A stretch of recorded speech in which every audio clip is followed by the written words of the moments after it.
For those that are just joining, please put your name, your pronouns, what community or organization you're with, and where you're calling from. I'm going to go ahead and pass it over to Charity with DSA to hear a little bit about interpretation. Thank you. Hello. Thank you to CCJ for providing language accessibility for this webinar this evening. If you need ASL interpretation, you can hit pin and pin me on your screen. Excellent. Thank you, Charity. Good evening, y'all. My name is Ayana. I use she, her pronouns. I'm with Concerned Citizens for Justice in Chattanooga, Tennessee. I will be your host this evening. Thank you guys so much for joining the Community Control Now webinar on Who Polices the Police. We are so excited to be joined by our lovely panelists and participants this evening. This panel discussion is extremely important, especially here in Chattanooga. In the 80s and 90s, Chattanooga had the highest rates of police violence in the entire country. Since 1978, CCJ has recounted over 80 police murders and brutality cases in our city. What we know is that Black, brown, poor, and working class folks have been met with and will continue to be met with adversity and abuse from the Chattanooga Police Department if they continue to police themselves. The Community Control Now campaign is our fight to implement and to install a civilian oversight board independently from the police department and populated by the community to hold the police accountable.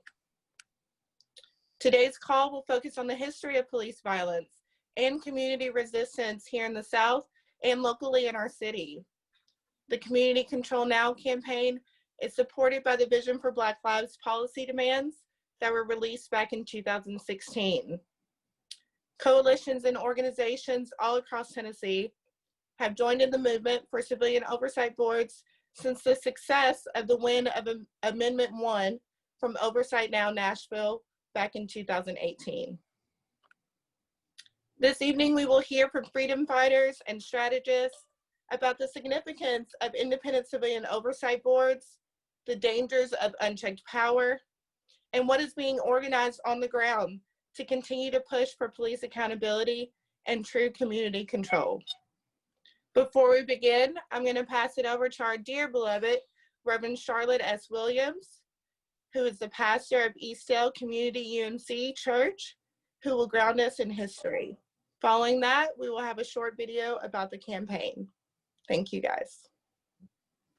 Okay. Thank you, Ayana, and thank all of you for those that have joined us and this opportunity to present. I know that in order for us to understand how some police forces have been able to brutalize people as well as murder Black people, it is time for us that we have to know the history of that and the permissible limits that law enforcement have been enacted in order to control Black bodies and ultimately Black lives. We know that the United States government has never taken interest in protecting Black America in particular.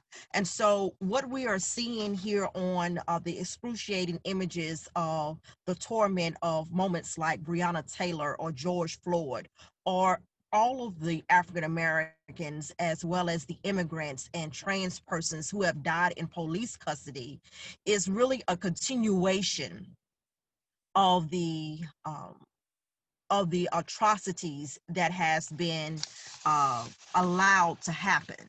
And so this behavior that most law enforcement have, their authority and their power derives from a much larger authority regulated base of seeing how they are able to control people in their communities. Next slide. If we go to, it starts back for as enslavement, what is called the patty trollers. The patty trollers were white vigilantes, white citizens, no matter the age, that had the right to police Black bodies. And there was a a passing of an act called the Negro Act of 1740. And the 1740s is what was during the time of enslavement, but it also gave grounding to how Blacks were seen. It prohibited slaves from gathering without white supervision. Those of enslaved could not be taught to read or write. Those that were enslaved could not carry guns, were not allowed to dress above the condition of a slave, and created harsher punishments for disobeying the law. Find slave owners who basically were seen, again, policing the police, those who seen there was a cruelty act to slaves. And most important, the colonists established a tighter control of the slaves, but the slave trade was not limited to Stoner Rebellion. And what that is simply is saying, we can see this even enacted today, that if you see a group of young Black people even gathering together, we've seen how police are called upon them. When the malls were open and you seen a group of Black boys walking in the mall, a lot of times the police would harass them. And so all of these things are part of that. You have the slave codes, whereas again, not allowing to read or write. And the slave owners as well as the state sanction these violences against Black bodies by giving them rewards of finding Africans. Most of the time, the slave trades or the patty trollers rather, was enacted to prevent runaway slaves, to prevent any type of rebellion of against slavery.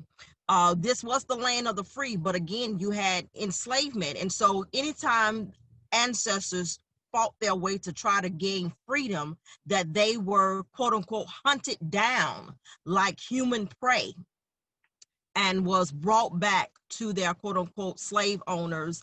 And again, they were not allowed to meet in groups because it is always seen as an act of rebellion. And most of the time when slave owners or even whites, when they didn't have money to give the reward would be what is called Black booty. And that was basically the reward would be Black women's bodies to bring them back to those plantations. And so the slave patrols again was enacted to control the location, the bodies, and the whereabouts of slaves, to know where they were at all times. Next slide, please. And so you will see here the images that was used to control runaway slaves. And I say enslaved because our ancestors never accepted slavery. The man to my left and probably to your right with the bell on his neck signifies how different instruments were used to continue to keep, quote unquote, enslaved under control. These bells around the neck were a calling call of policing the movements of those that have a history of running away. And so these bells that were used as a form of weapons or instruments of punishment became also a form of white entertainment. The song that we sing sometimes during Christmas called Jingle Bells, the original version of that was Jingle Bells, Jingle Bells, jingles all the way, dashing through the snow on a one-horse runaway sleigh. Because most of the time when our ancestors ran away in the winter, they ran away with no shoes on a lot of times, and the snow would leave footprints. And so the slave owners would try to capture them by following those footprints in the snow along with the dogs. And these instruments also prevented them from running away from the plantations to the trees, because these prongs would get caught up in the trees and things of that nature. Next slide. And so the slave patrols were given enactment. Again, this is where the modern day police force grew out of the slave patrols. And so most of the laws, as you will, that continue to control and police and surveillance Black bodies have a long-standing practice. And most of these laws were put in practice through violent and lethal policing, especially in African American communities. So the consciousness of policing and patty troller has a long history in the African American community, and it still continues today in law enforcement. And that is the reason why you see this long history of violence, this long history of surveillance, and this long history of oppression continues to exist. Next slide, please.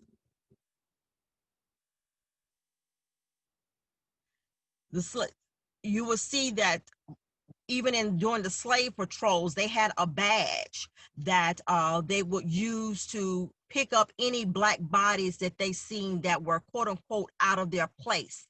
Our ancestors that did not have a slave, upon I guess seeing the patty trollers, they had to have what is known as a slave pass. And if they didn't have a slave pass, they were seen as someone again, when anytime that we're pulled over, they want to know, where are you going? Why are you here? Let me see your ID. All of this goes back to the slave patrols, and they can pull them over at whim and will not have any repercussions. And so again, that speaks to the unconsciousness that we still have. Next slide, please. You will see, I was often wondering why, when you see Black bodies being brutalized, especially here recently on the TV or through our cameras, that there's always two reactions, one with whites and or the mass society, and one with Blacks. And I'm offering, we're seeing the same picture. Why isn't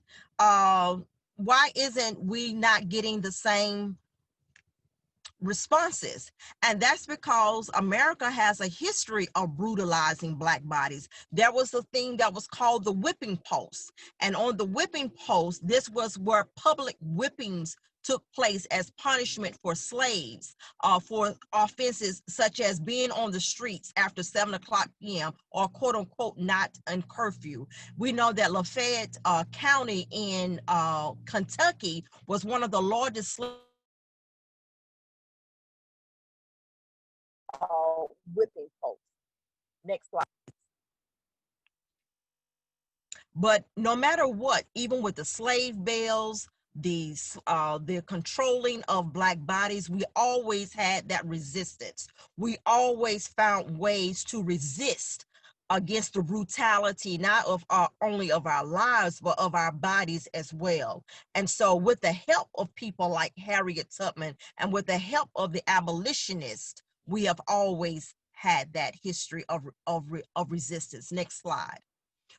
We know that you need to look up the Dred Scott case. The Dred Scott case was when a brother that was enslaved tried to sue his quote unquote slave master because he took him to the North and he thought that he was free.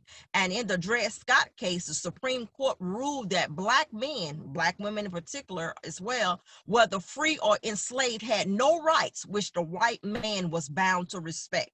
And so out of this history, you're still seeing the reason why police have this quote unquote feeling that they can do what they want to do without the checks and balances. Next slide, please. And sadly, we still have to have the talk. The talk is basically talking about how we as people of color, especially Black people, have to have the talk of when you see policemen, don't look them in the eye. Keep your hands on the steering wheel. Comply. Do whatever they tell you to do. Just just don't say nothing, just so that you can get back home. And so we have to ask ourselves, what are we teaching our kids? Because this is the same talk that our ancestors had to have on the plantation. It is the same exact talk. And so that's the continuation of the history. Next slide, please. And so if you look out through history, from the 60s all the way up to the present time, all race riots that have erupted has been because of police brutality. From the Watts riots to Rodney King to Ferguson, this stems from police brutality and the community. Next slide. And so that's the reason why the community control is so important, because of the violence that continues to happen. The violence against all Black bodies, whether they're women, whether they're trans, whether they're Black, and we're able to see that Black women are killed by the police as well. And so the narrative has been around men, but Black women have been harassed as well and killed as well, along with trans folks. Next slide. And so this policing of Black bodies and mass incarceration goes all the way back to the 13th Amendment, where we have to have an amendment to the amendment. The 13th Amendment states that slavery is abolished except for in the form of crime and punishment, and therefore slavery still exists among us today. Next slide. And so we're seeing as we've seen before, the slave bills and the horrible conditions that our ancestors had to go through in order to detect them. We've, as a country, we've gone more sophisticated now in our brutality. And that's where you're seeing the surveillance, the GPS, the house arrests. Next slide. And so our ancestors are waiting on us. Community control now means that the community has to be in control of the police. The community has to be the ones that hold the police accountable. Our ancestors are so much better. Next slide. And so we want to salute CCJ as well as all other organizations that is calling for community control of the police. And we just gave you a small snippet of what is happening in the community and why community control with subpoena power is what we need. Thank you. Excellent. Thank you so much, Reverend Charlotte, for that amazing historical analysis and context and grounding us. I'm going to pass it to Shin for our CCN campaign video, and then we'll get started with our panel discussion. Everyone ensure to look at the screen right now.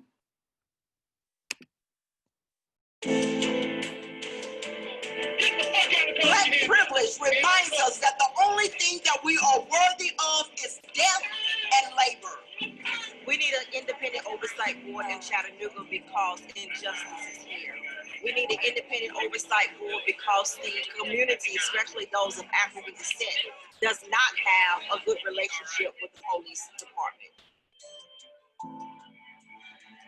We need an independent civilian oversight board because, one, we can't trust the police department. Currently, the police are policing themselves. No one is holding them accountable, and we need something that can help us bring the power back to the people.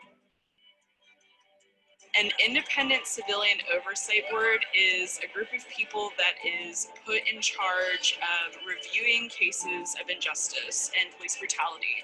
In white communities, when they see police officers, they see them as a presence to protect and serve. But in the Black community, it is seen if my life is going to be threatened. I'll shoot you, fucking dog. Get over here right now. The Community Control Non-Coalition is just that, coalition of the people. It will allow us the opportunity to designate local organization groups into being able to hold that accountability over our police. That the community that is impacted will have a voice on whether or not that police officer should be fired. We are concerned citizens that are going to take our power back.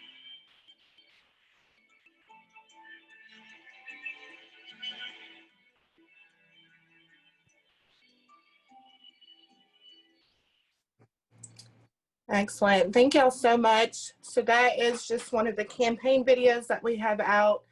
Now we're going to hear from each of our amazing panelists. Each panelist will give a 3-minute assessment on the crisis of police accountability in our city, across the state, and the country. Following, our panelists will have the choice to weigh in on the presented questions. Then we will open the floor for our viewers and participants to put your questions in the chat box for selection. First, we're going to hear from Jude Afalake Olubodun. Jude was born in New York, but spent most of their adult life in Tennessee. They are second-generation Nigerian, which rings throughout their name. They wear that boldly and proudly. Jude has been organizing in Chattanooga for 2 years before building a family with Concerned Citizens for Justice. Jude, if I may ask, would you please give us a brief assessment of the crisis of police accountability? Yes, I'm realizing now that the assessment I prepared covers a lot of what Reverend Charlotte talked about, but it's just as important either way to reiterate it. To analyze the crisis of police accountability in this country, you have to look at the origins of American law enforcement. Policing in southern slaveholding states had roots in slave patrols made up overwhelmingly of white volunteers, empowered to use vigilante tactics to enforce laws related to slavery, including catching enslaved people who had escaped, crushing uprisings led by enslaved people, and punishing enslaved workers found or believed to have violated plantation rules. Members of slave patrols could forcefully enter anyone's home regardless of race or ethnicity, based on suspicion that they were sheltering people who had escaped bondage. The more commonly known precursors to modern law enforcement that began to form in the 19th century were focused more on responding to disorder rather than crime, and were expected to control a dangerous underclass that mostly consisted of African Americans, immigrants, and the poor. The few African Americans who joined police forces were often assigned to Black neighborhoods and faced discrimination on the job as well. From the 1700s to now, especially brought up with the murders of Breonna Taylor, George Floyd, Chattanooga local Javario Eagle, and the recent uprisings, it's all too apparent that the same priorities are being upheld. This country has shown for centuries that it has no interest in reforming a system that is operating exactly how it was designed in the first place. The ratification of the 14th Amendment was supposed to give former slaves equal protection of the laws through the Constitution, but Jim Crow laws sought to fix that, and please be aware we're still living in the Jim Crow South. Concerned Citizens for Justice does not believe in the reform of a brazenly racist system that continues the cycle of pointing towards the Civil Rights Act as proof of not being racist, while actively passing laws that justify our murders and keep us disenfranchised and in chains. We believe in abolishment so we can truly construct a system where we take care of each other as a community and put the power in the hands of the people where it belongs. We also believe in the immediate alleviation of suffering of the people that is being carried out by this system. CCJ was founded in 1984 by Maxine Cousin Annie Thomas and Miss Thomas's 2 daughters in the wake of the police murder of Wadey Suttles to address, publicize, and protest police brutality, which brought about the formation and installation of Chattanooga City Council. 36 years later, we're still fighting, but we know that a civilian oversight board is a part of this alleviation and a step closer to all of our collective liberation. Thank you so much, Jude. Next, we're going to hear from Miss Jackie Sims, who, for some of you who don't know, Miss Jackie actually helped us kick off this campaign about 1.5 years ago. Let's see, Ms. Sims has served as a community organizer for 11+ years in Nashville, Tennessee. Ms. Sims has worked on 3 collaborative projects as a grassroots organizer, which collectively spanned over several years. The Homeless Power Project, Man the Box, and most recently, Community Oversight Now in Nashville. She is also very actively working with Democracy Nashville, which is a nonprofit she helped establish. Ms. Jackie, could you please give a brief assessment?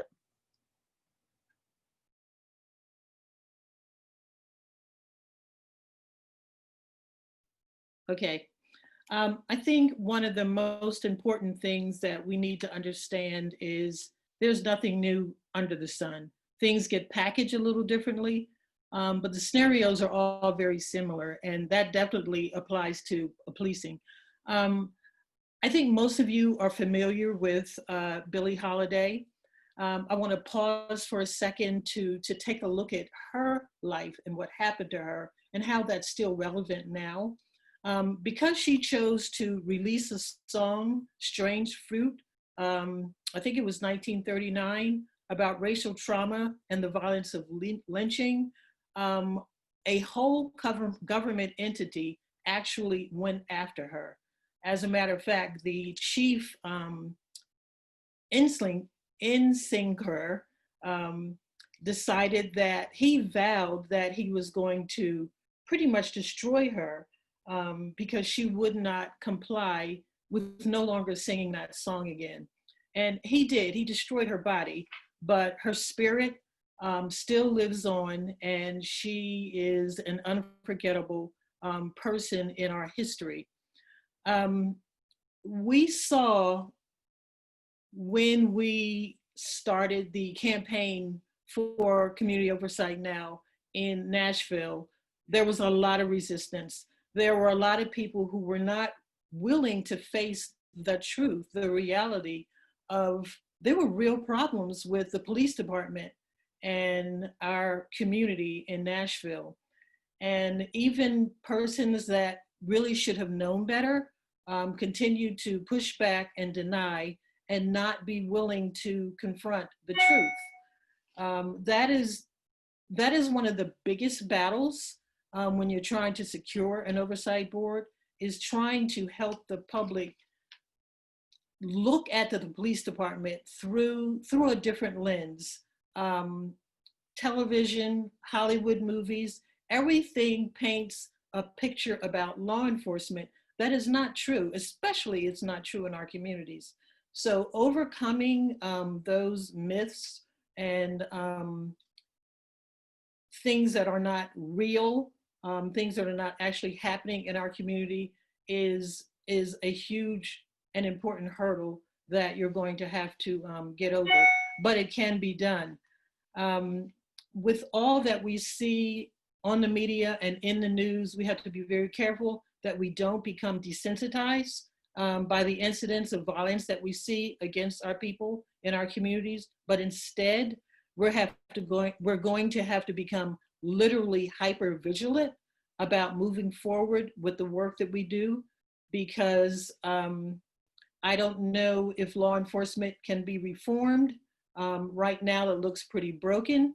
So it is in the hands of the people. It will be in the hands of your community to do whatever you can to cast a light upon what is wrong and why you need an oversight board. Excellent. Thank you so much, Ms. Jackie. We really appreciate it. Next, we're going to hear from panelist Melissa Cherry. Melissa Cherry started exploring the intersections of society through public discourse groups offered by Vanderbilt Divinity School in 2010. These courses connected the founders of multiple grassroots organizations that Melissa supports through Surge Nashville. Her most impactful learning experiences came as a member of the Community Oversight Now Coalition, which helped to ratify Amendment 1. Melissa, could you please give a brief assessment on the crisis of police accountability? Thank you. I really appreciate being included in this panel. I've learned so much from the other people that are speaking tonight, so I'm grateful to be here.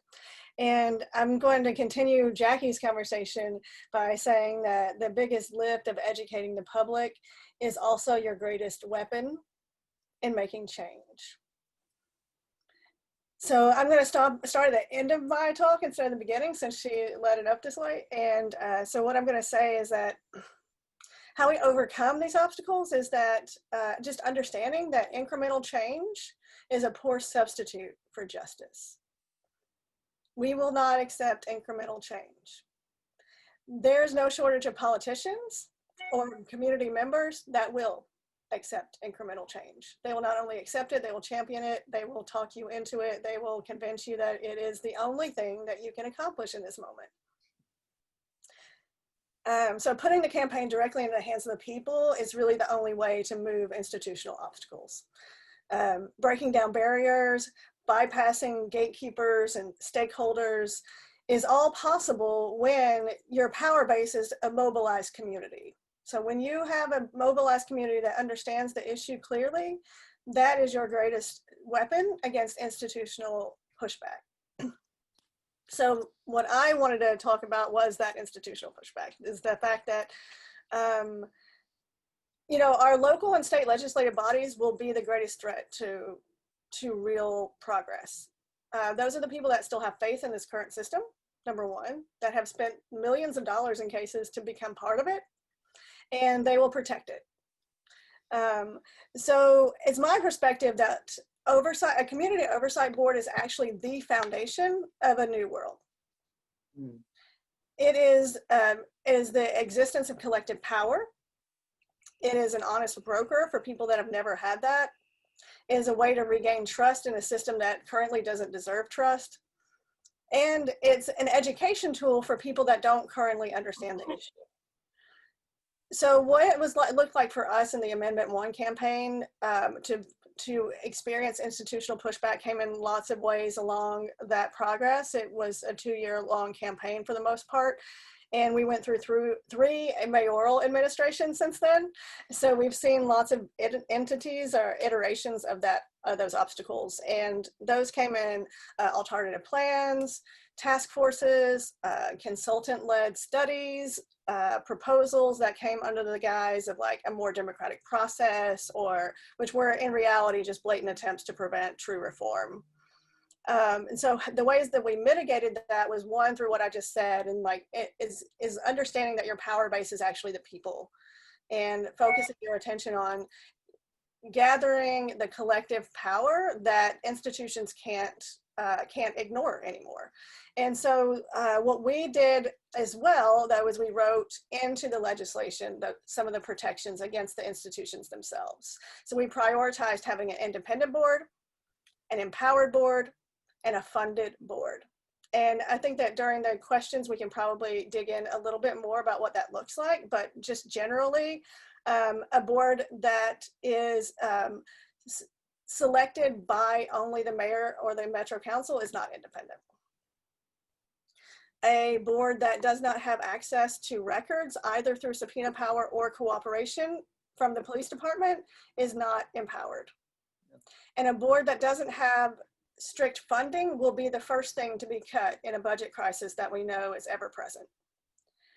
So that was my lesson from the oversight board, was that your greatest push is your biggest asset. Educating the community about what it is and what it means and why we need it is the hardest thing to do, but it's also the most important thing. And the obstacles that you don't always foresee are the ones that are the most damning, and those will come from the institutions that are currently benefiting from the current system. Thank you so much, Melissa. That was absolutely amazing. Really excited to get more into these conversations and questions. Last but not least, we're going to hear from Erica Perry.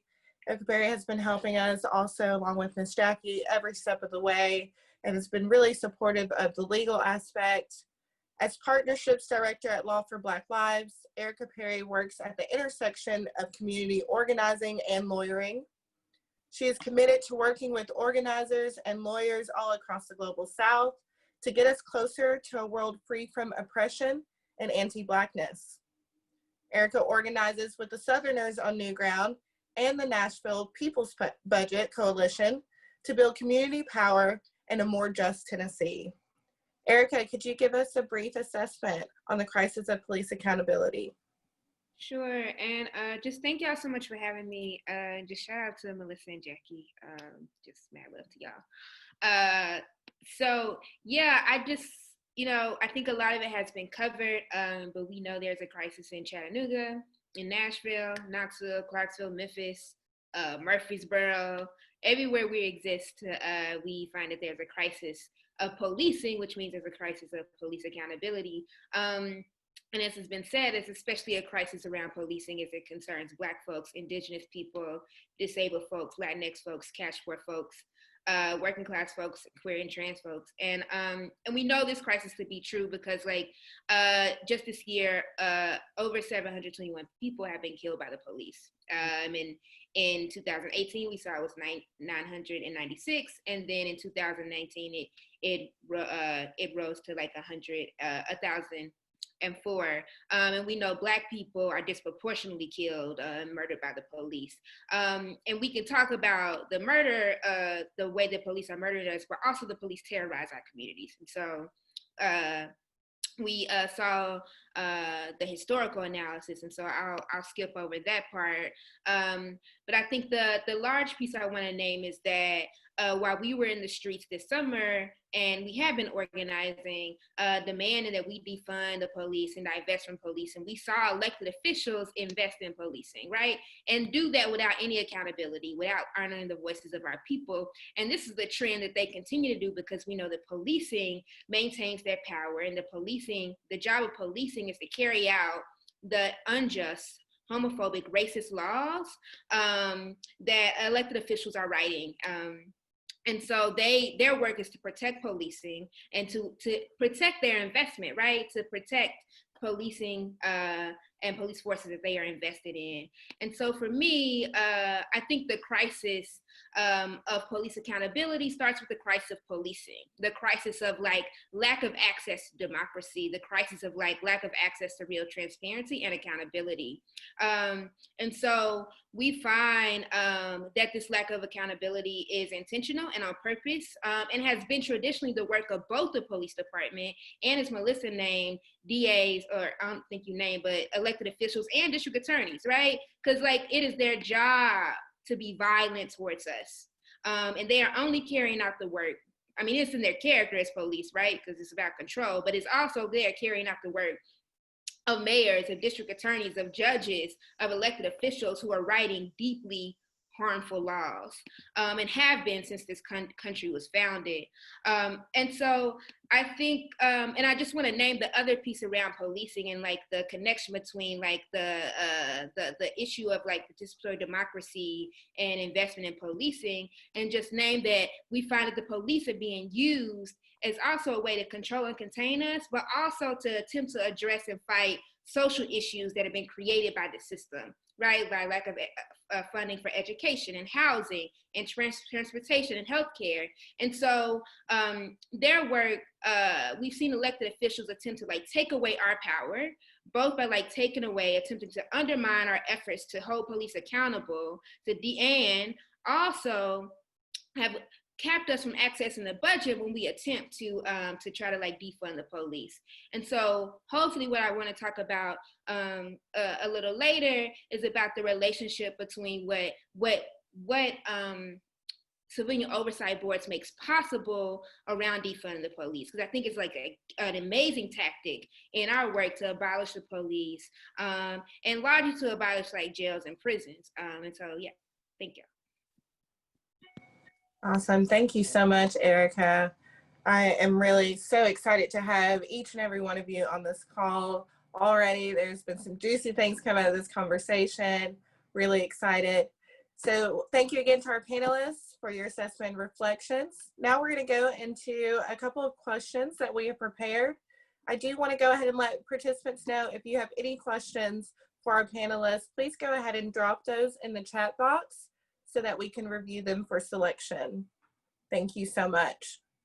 So our first question, we've kind of started and dug a little bit on it, but I'm curious, and any panelists can respond, but how have you seen the demand for independent civilian oversight boards change from a historical context, 1960s, into the 2020 uprisings movement?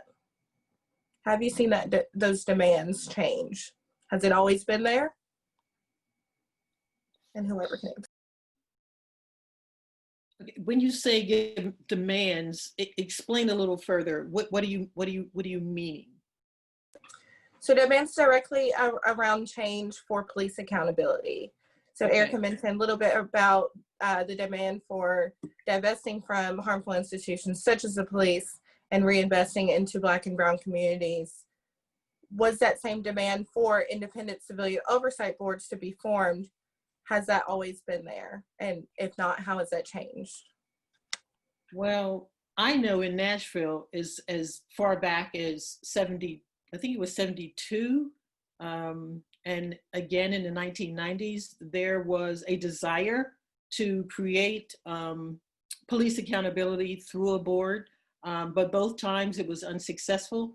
I think as people of color, we have always known that there was a need for that. Now that everything is so visible on television, people are seeing the police violence toward people of color right before their eyes. You know, everyone's having to accept and acknowledge. It's not like they didn't know it was happening, but now they see to the extent and the horror of it. So although police accountability through oversight boards meets with a great deal of resistance because police have so much power, but people are beginning to see that this might be something that we need to take more seriously and consider implementing in our communities in some form or another. Thank you, Ms. Jackie. Any other panelists want to weigh in on that? If I may, I feel like what a lot of the demand for change has looked like has rather than relying in the power of the politicians that are already in place, demanding them make the right decisions, demanding that they speak for the people, is more of people now demanding for that power to be transferred back to the people so they can make their own decisions, so that they know that they're not corrupted by having to partake in the racist system on such a level, more of asking more for the power to be put back into the community so we can make decisions about our community, so we can survive in our communities, because we're the ones who are being policed by this.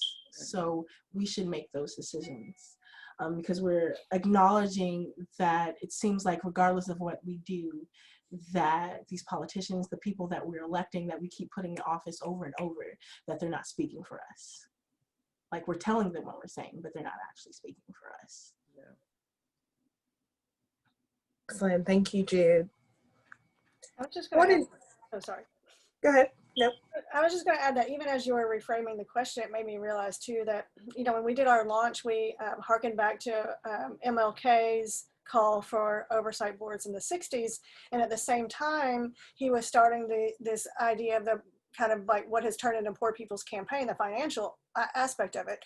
And I think at the time, those were thought of as disparate and not as connected things. And now, along with what Jude is saying, how people have been kind of radicalized along the way to realize that institutional power is not the way to do this, because that is the problem. They've also seen the connection between the financial part of it more clearly now, that we see, oh wait, this is the reason why our communities are not excelling, is because there's a financial piece here that is directly correlated with the divestment from police.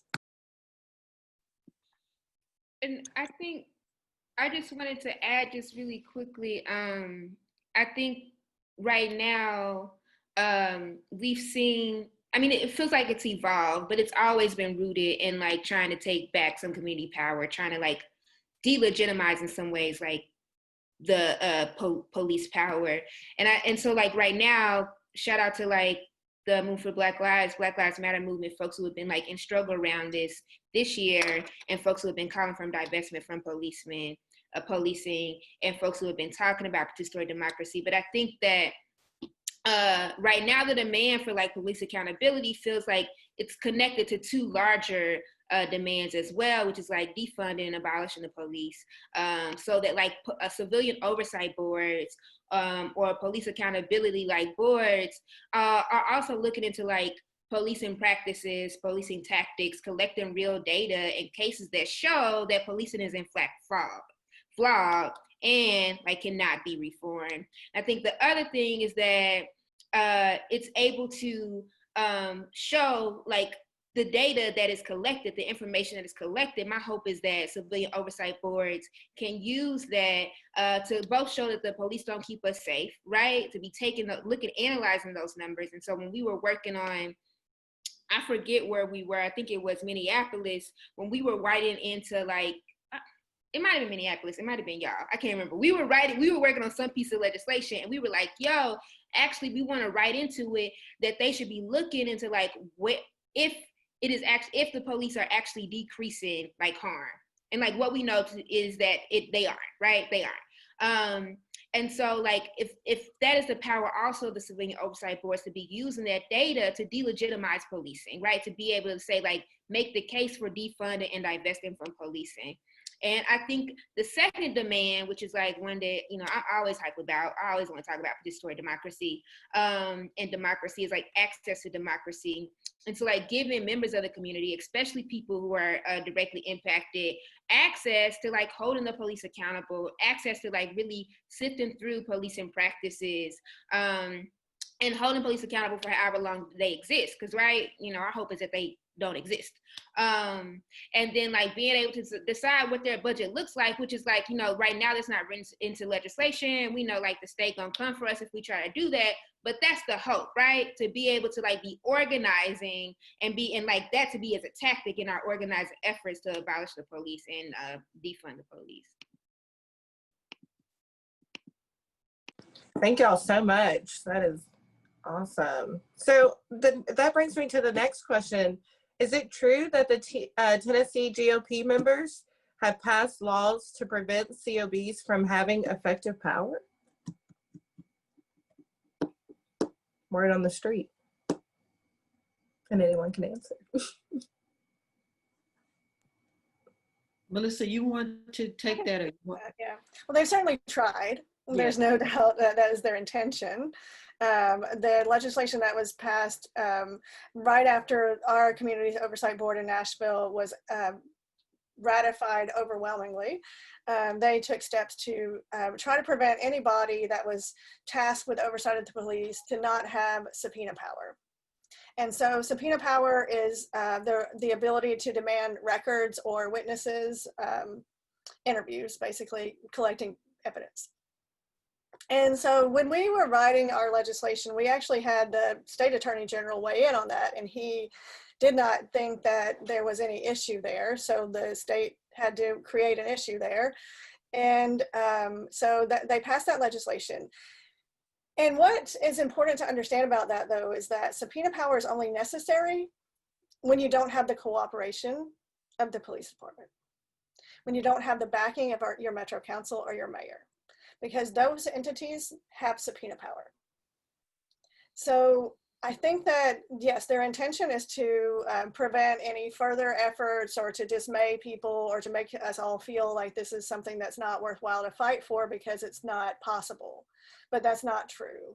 So yeah, ultimately they intend to do that, and they'll continue, I'm sure, to do that in different ways. But as yet, there's definitely ways to create empowered boards here in our state. I want to say that at the time when they were trying to reduce the power of the board, we met with Chairman Bell. I don't know whether he's still chairman, he was at the time.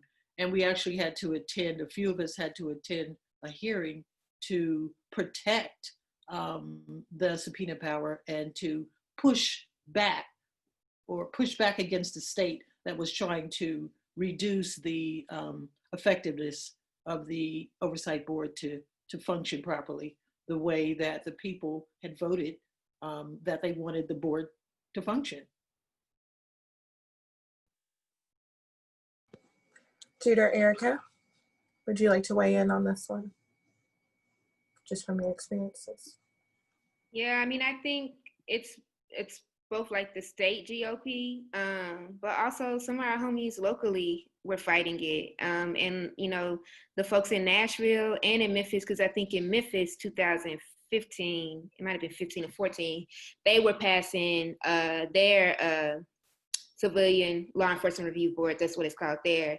And like they got pushback and resistance from their city council, from their like police department, from their mayor, because again, there's this theme of like elected officials wanting to protect their investment. And so I think the other piece is that to go along with what Melissa said is like the FOP, I think was working closely with Trey Haggard. I think that's how you say his name.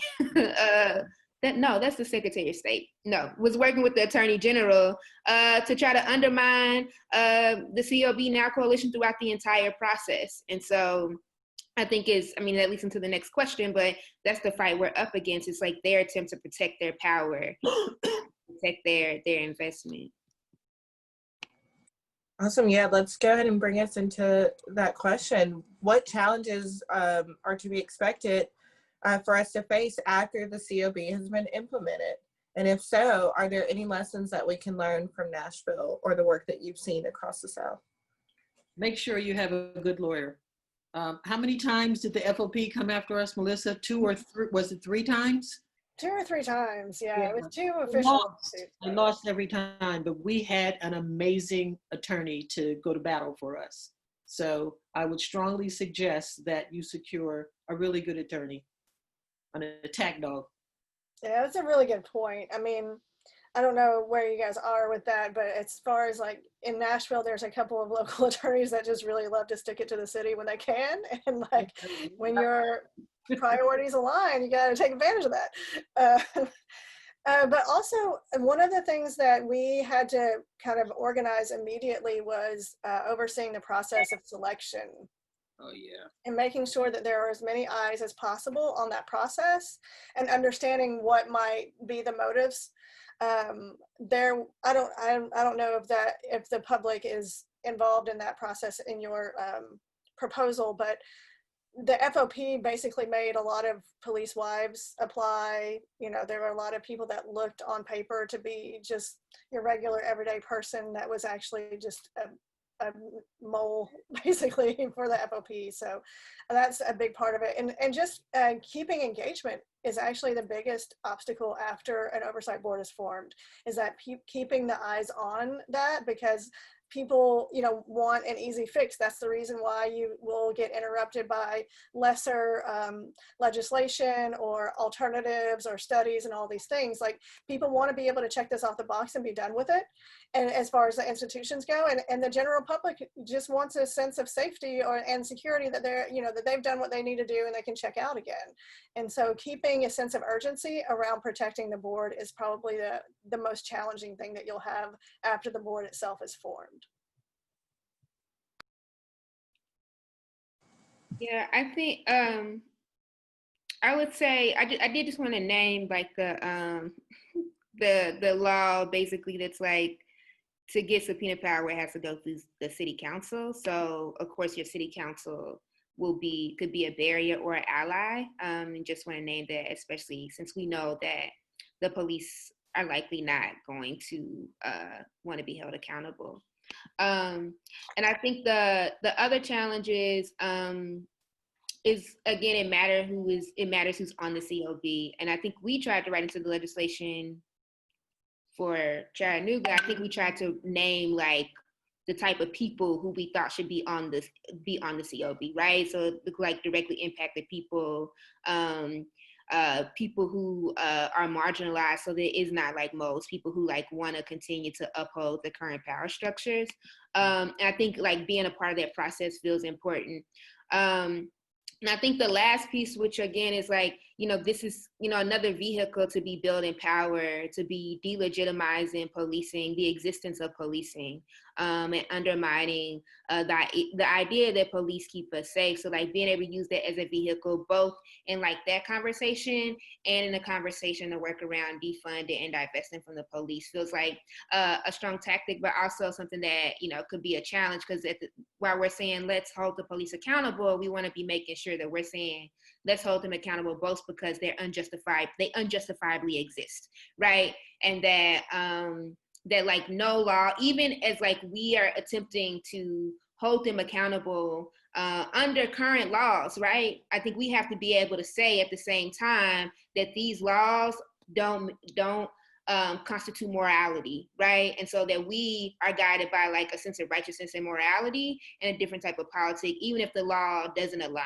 So I think that is a challenge that I found, across the country, around like what it looks like to try to like carry out the work of police accountability, because oftentimes the laws line up, right? Because the laws are like fucked up. So I think that's a challenge, and being able to have that public conversation around the failures of the law.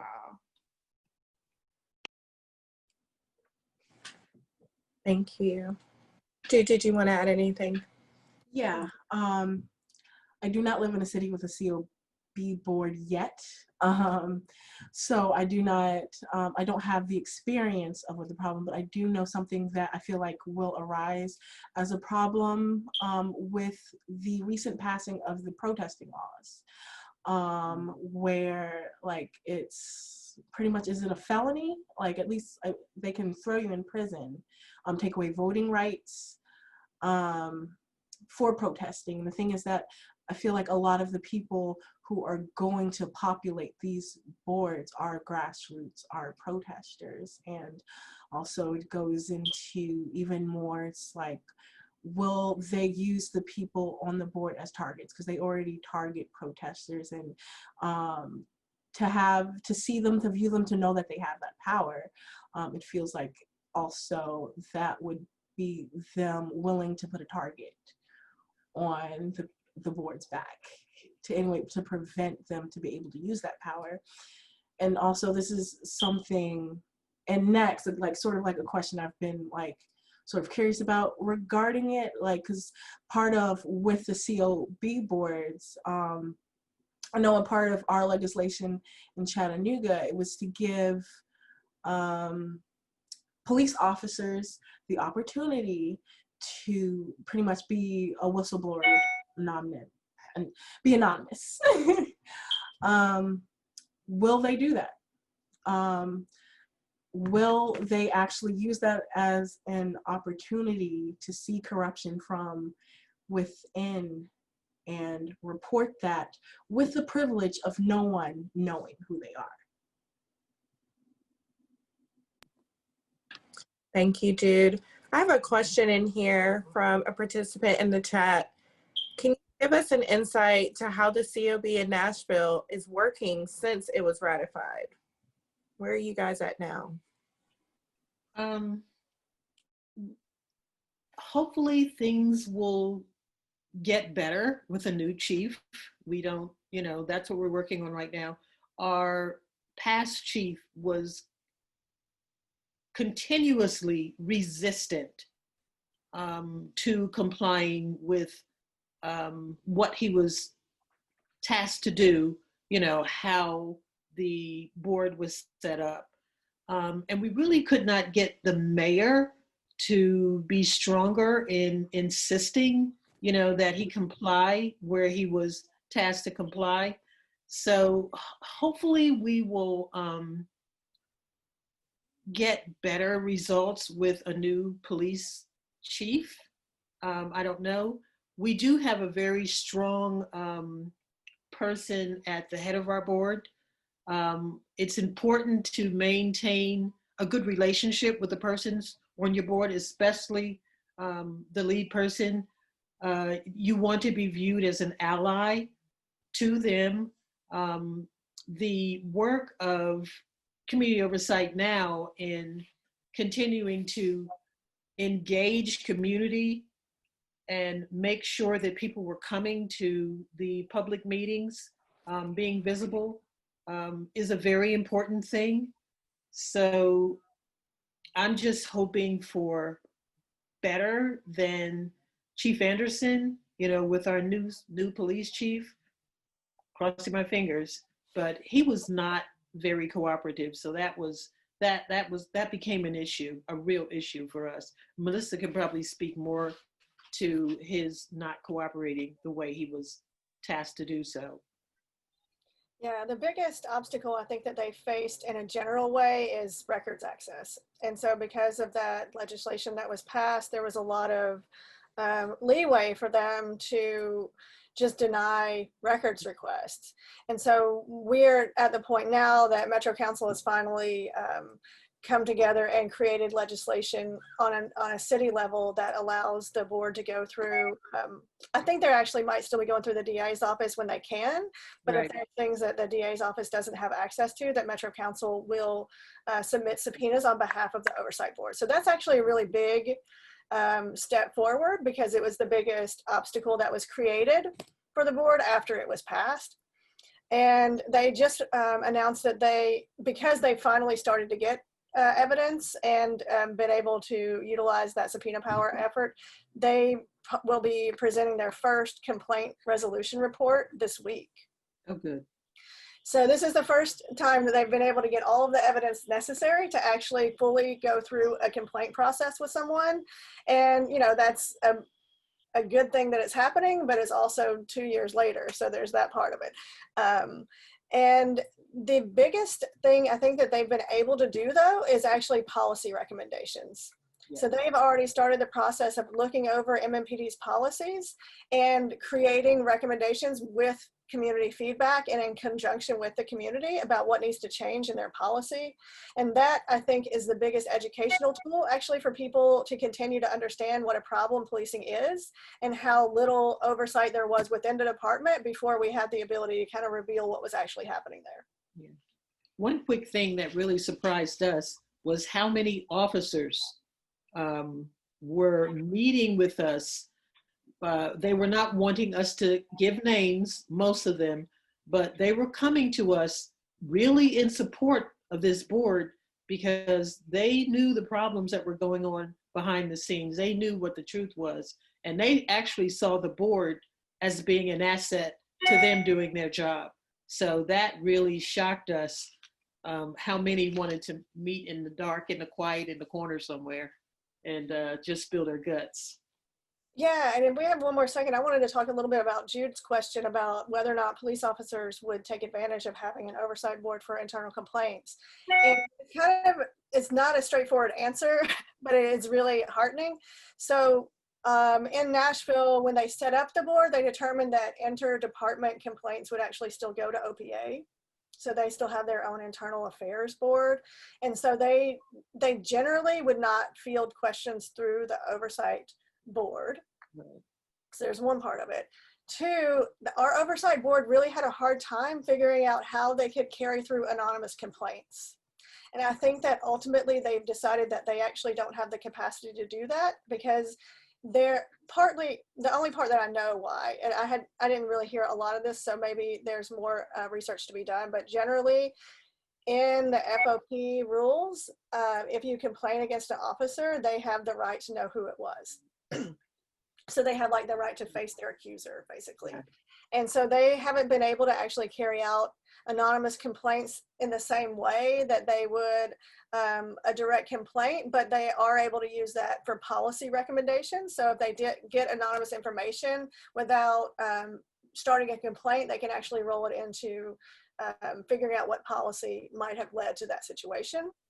And then the third part is that because of our work and because Nashville understands now generally the importance of oversight, recently there's been an organization that came up called Silent No Longer, and it's basically made up of former and current police officers that are mostly women that have been sexually harassed by other officers. So they realized the importance, and they also understood that this process is worthwhile and that it can actually benefit them as well. And so our work gave them the courage to create an entity of their own to start to reveal these issues. Wow. I'm in shock. Wow. Here's a good question. I'm curious, whoever can weigh in on it. Is there a drop in civil lawsuit payouts when a COB is enacted? If so, does it save a city millions? Excellent question. I'm going to put that in. I can speak a little to this while others are gathering their thoughts, just because, and again, city legislation and rules have a lot to do with how you answer that question. And in Nashville, there's a cap on how much can be paid out to any kind of complaint like this. And so I don't think it actually even matters, if it goes through our legislative process and not like a court situation, there's a cap on how much they can pay out through the city. And it's also like self-insured. And so there's all these ways that they can protect that question from being as clear an answer as it really should be. The basic answer is that absolutely it reduces payouts.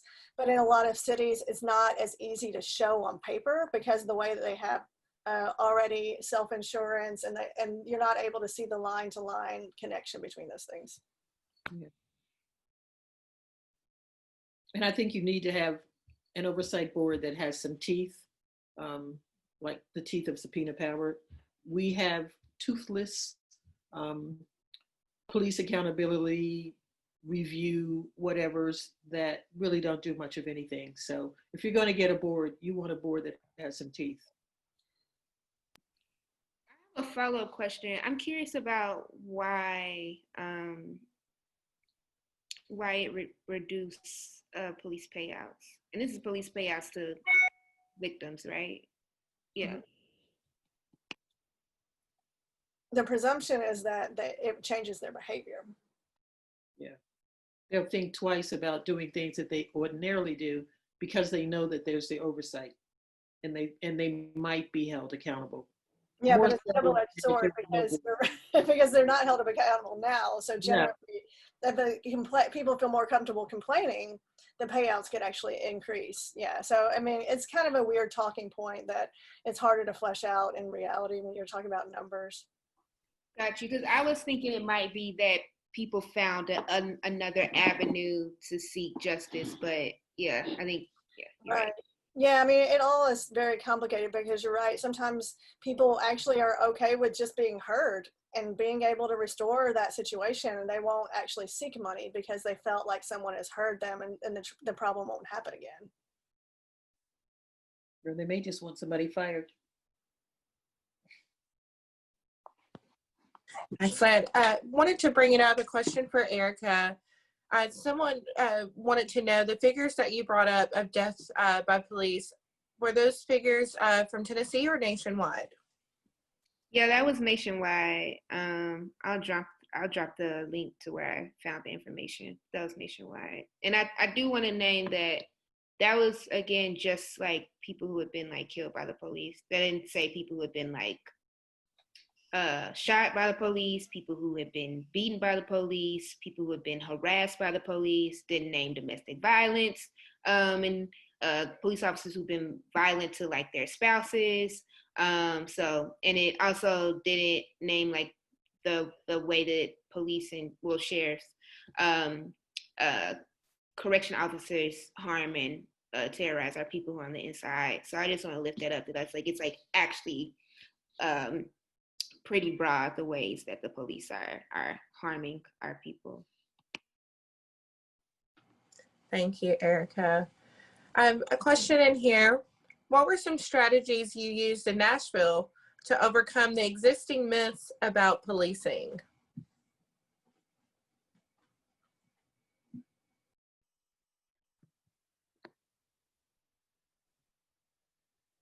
Well, the education was a huge piece. I mean, a very huge piece in getting some people out of la la land, you know, about policing in the city.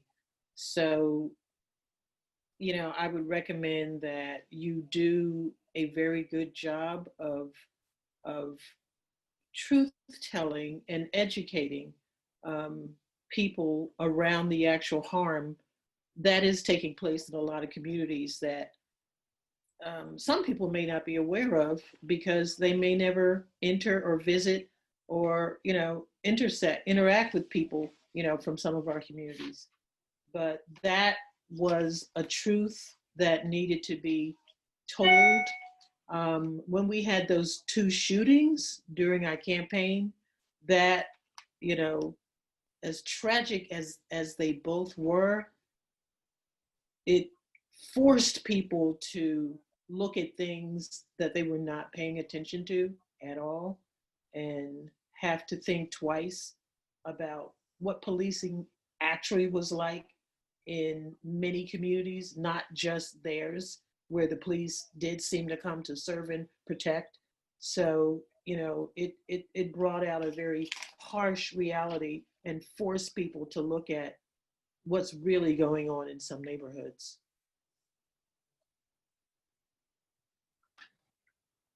Yeah, I agree with Jackie. I think that a lot of what we did was just reflecting the current reality, whether it was through testimonials from individuals or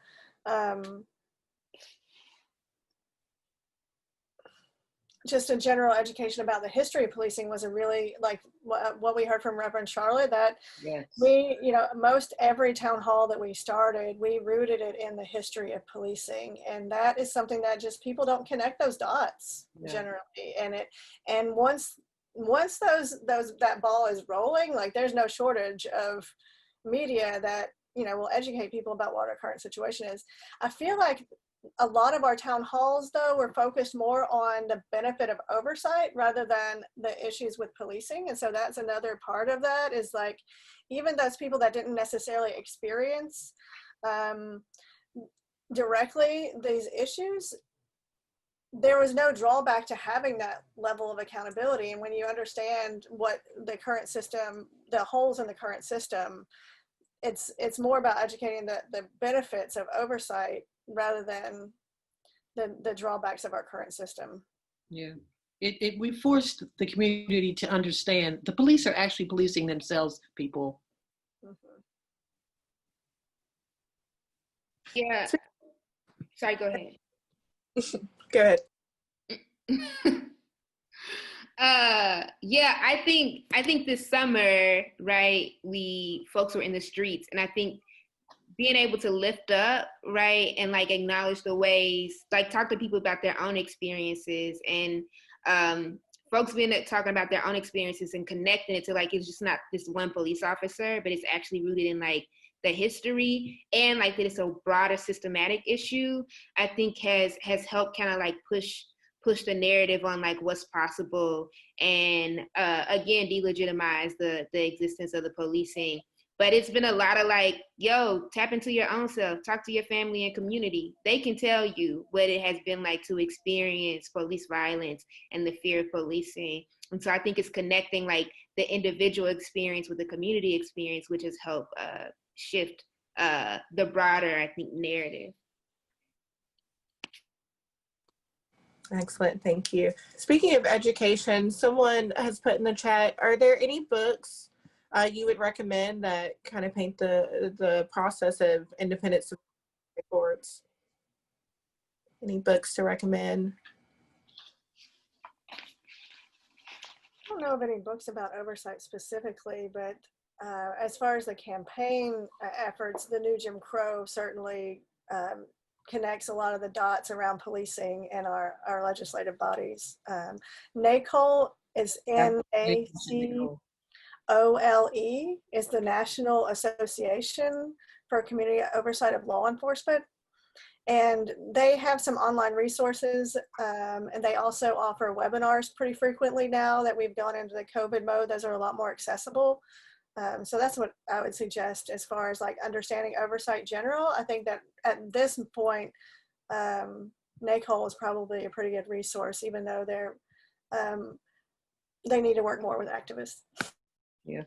And if you find a copy of September, October, Mother Jones, it's all on the end of policing as we know it. So there are several really good articles in there that kind of, help give you a broader understanding of the whole discussion around abolition and or defunding, and just reimagining where we go next with how we change policing in America.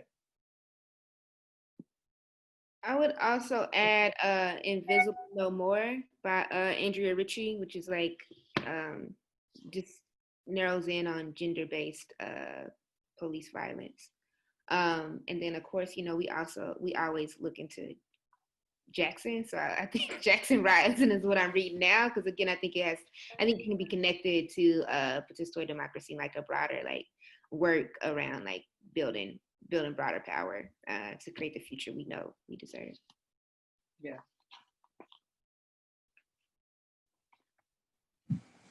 Awesome. Thank you guys. And then lastly, just final question of the evening. Folks are wondering what could be our best move to combat the Police Administrative Review Committee that our City Council is proposing on the November ballot while we prepare to collect signatures for Independent Civilian Oversight Board Community Control to be on the March 2021 ballot. How can we combat that? You're going to have to really get out in your community. They tried to pull that in Nashville with, what was the guy's name that came down from New York, Melissa? Barry Friedman with to give us, to offer up something instead, because they did not want a full community oversight board. City did not want that.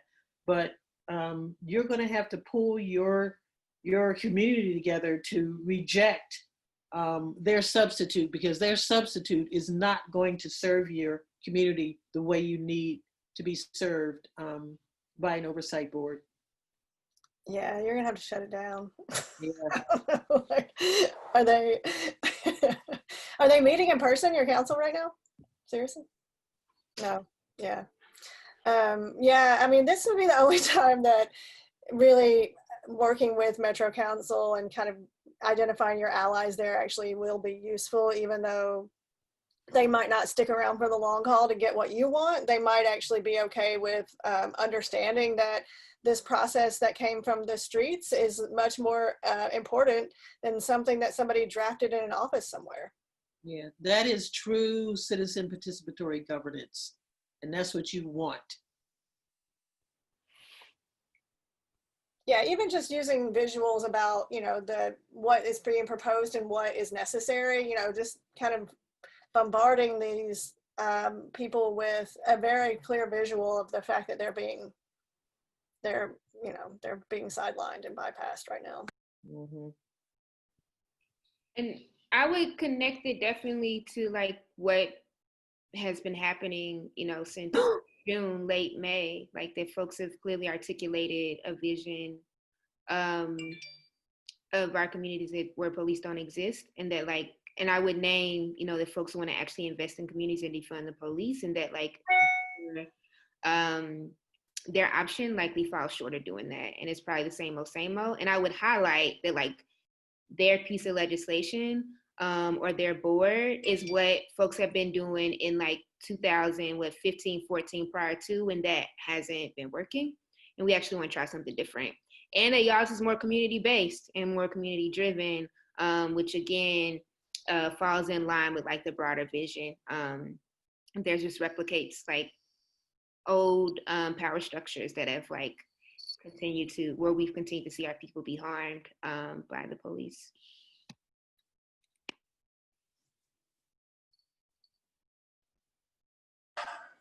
Excellent. Thank you all so much. That does conclude our question and answer section. Thank you all. Thank you to our amazing panelists. Once again, we have Jude with CCJ, Ms. Jackie Sims coming from Community Oversight Now, Nashville, Melissa Cherry joining us, and Erica Perry from the Law for Black Lives. Thank you to all our amazing participants for joining in. We do ask if you are interested in throwing down for the fight to win independent civilian oversight of the Chattanooga Police Department, please go ahead and email communitycontrolnow@gmail.com to register for next steps. Also, just to let everyone know, we are hosting a mass canvassing training on Sunday, October 18th at 2 p.m. That's going to be at 2000 Union Street. And then lastly, if you'd like to throw in a little bit later on in the month, we are hosting a Break Light Clinic on October 25th. We will be collecting petition signatures during this time as we continue this fight for a COB here in Chattanooga. Thank y'all so much. Special thanks to our interpreters, Charity Painter with Democratic Socialists of America, Chattanooga chapter. We really appreciate it. Love y'all.